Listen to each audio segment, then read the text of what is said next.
प्रणाम मित्रों। तो चलिए आज हम लोग हिंदी भाषा और देवनागरी लिपि का जो विकास क्रम है उसको देखेंगे। अर्थात हिंदी भाषा का जो विकास क्रम है वह कैसा रहा है, यानी कि हम लोग हिंदी भाषा के विकास क्रम को देखेंगे और देवनागरी लिपि के विकास क्रम को देखेंगे। तो सर्वप्रथम हम लोग हिंदी भाषा के विकास क्रम को देखते हैं। हिंदी भाषा का विकास जो है वह संस्कृत भाषा से ही हुआ है। संस्कृत का विकास पाली में हुआ, फिर पाली प्राकृत में परिवर्तित हुआ, प्राकृत अपभ्रंश में परिवर्तित हुआ, अपभ्रंश आहवट में और आहवट ने प्रारंभिक हिंदी का रूप ले लिया।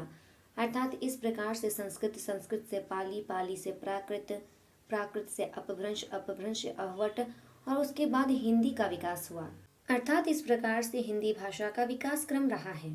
अब हम लोग देखेंगे कि देवनागरी लिपि का जो विकास क्रम है वह किस प्रकार का था।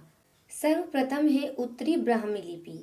उत्तरी ब्राह्मी लिपि से गुप्त लिपि का विकास हुआ और गुप्त लिपि से सिद्ध मातृका लिपि का विकास हुआ और सिद्ध मातृका लिपि से कुटिल लिपि का विकास हुआ। कुटिल लिपि से दो लिपियों का विकास हुआ। पहली है शारदा लिपि और दूसरी है नागरी लिपि, और नागरी लिपि से ही देवनागरी लिपि का भी विकास हुआ है।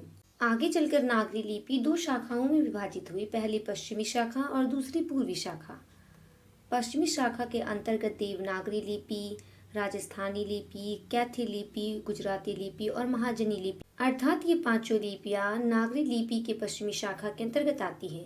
उसके बाद है पूर्वी शाखा। पूर्वी शाखा के अंतर्गत तीन लिपियां आती हैं। पहला असमी लिपि, उड़िया लिपि और बांग्ला लिपि। अर्थात इस प्रकार से उत्तरी ब्राह्मी लिपि से देवनागरी लिपि का विकास हुआ है।